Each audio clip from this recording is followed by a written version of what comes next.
Guys, Congo is not a village.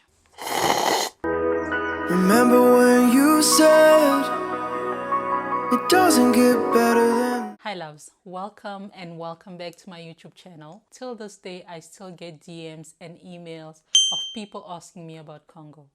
Things like what they need to know before moving to Congo. They ask me about starting a business in Congo, if Congo is safe or not, cost of living, and so on. So I'm gonna answer some of those questions. I can only tell you what I know. I could have asked you to Google it, but unfortunately you won't find much about Congo and some specific questions you guys ask online. So I'll do my best to answer your questions, and if you have any other questions, please leave them in the comments below and I'll see if I can do another video. I get very similar questions, so I'm going to be reading them from my phone. I'm going to start with the most recent questions I've received and go from there. I've actually answered some of these people on Instagram, but because I get similar questions all the time, I thought I would make this video so that anybody that has questions can always refer to this video. And if I've not answered your question, please leave it down below and I'll be happy to answer it. The first question is, how is life in Lubumbashi? Is it clean? First thing you need to keep in mind when going to Congo is that you are in Africa. It's not the US, it's not Canada, you are in Africa. That's the first thing you need to keep in mind. Okay? In my opinion, Lubumbashi is definitely cleaner compared to Kinshasa. That's for sure. So it's not as crowded. There's traffic a lot more now than there was a few years ago. But I feel like it's still better than Kinshasa in terms of traffic, how clean it is, and all that jazz. Electricity and water. That's a big concern for a lot of people that want to go to Congo, want to visit Congo. That's a huge concern, and that's something I'm asked all the time. How's electricity and water? Is there water and electricity in Congo? Well, if you want electricity and water all the time, I would say you find a place that has a generator and water pump. I'm not sure if you call it a water pump. If I remember the name, I'll write it on the screen, but it's basically like a big thing that stores water. So if you want to go to Congo and you want to have water and electricity all the time, those are the two things you should look out for when looking for a place to stay. Question number 3, can you find clean, good schools? Guys, Congo is not a village.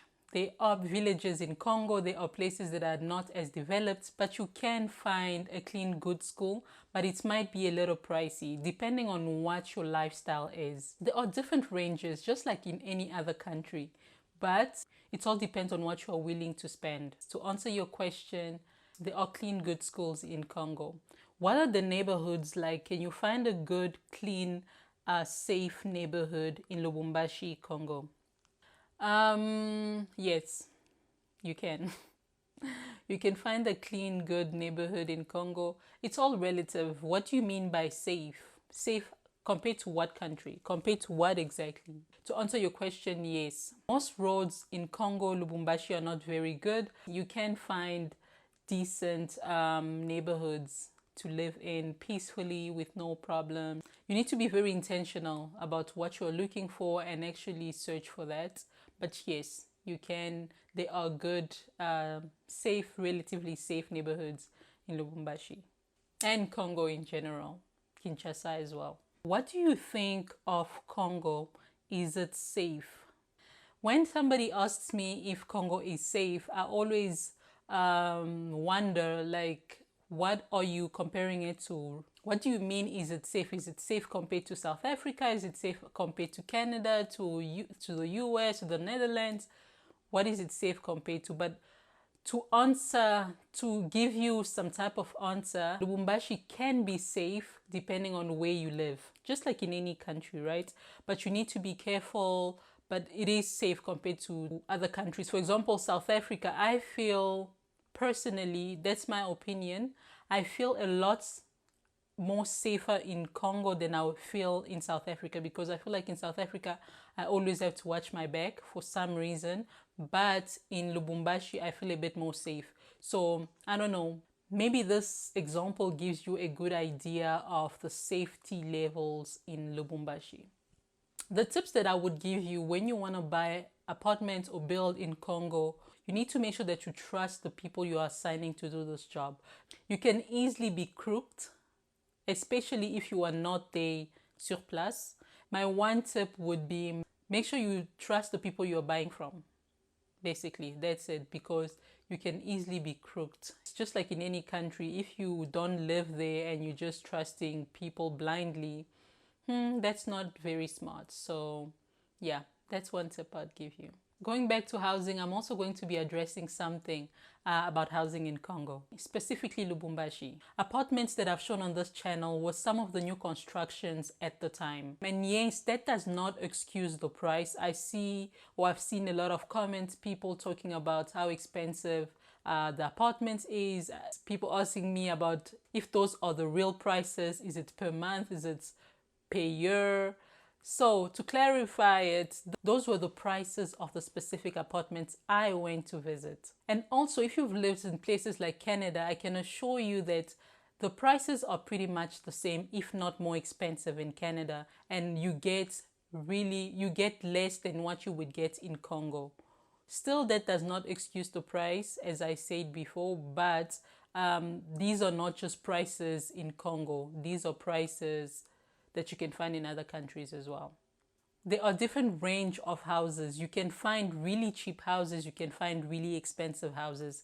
I just happened to show you the houses that I was interested in seeing. I was curious to see what a $3,000 house looks like in Congo. So I showed you that.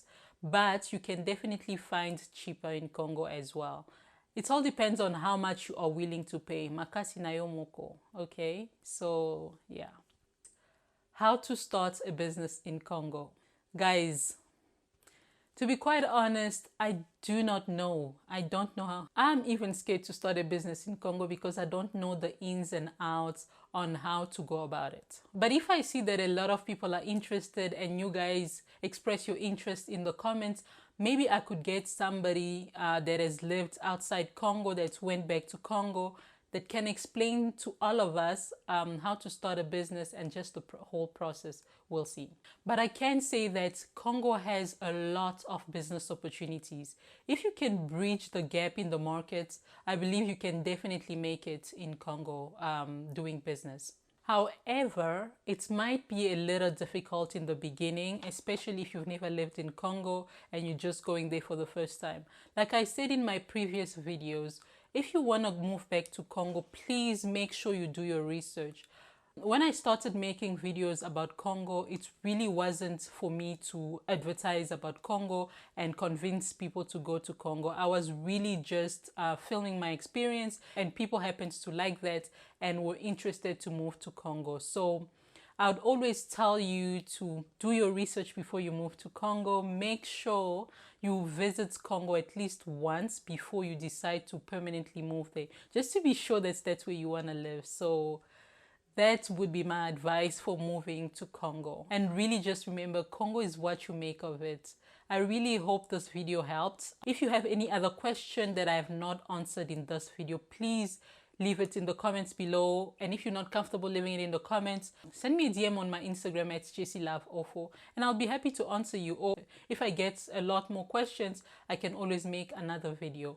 Obviously, in this video, I really just wanted to answer comment asked questions. Thank you so much for watching. Thank you so much for your support. I know a lot of people on my channel follow me because of my Congo content. Unfortunately, I haven't been in Congo in a while.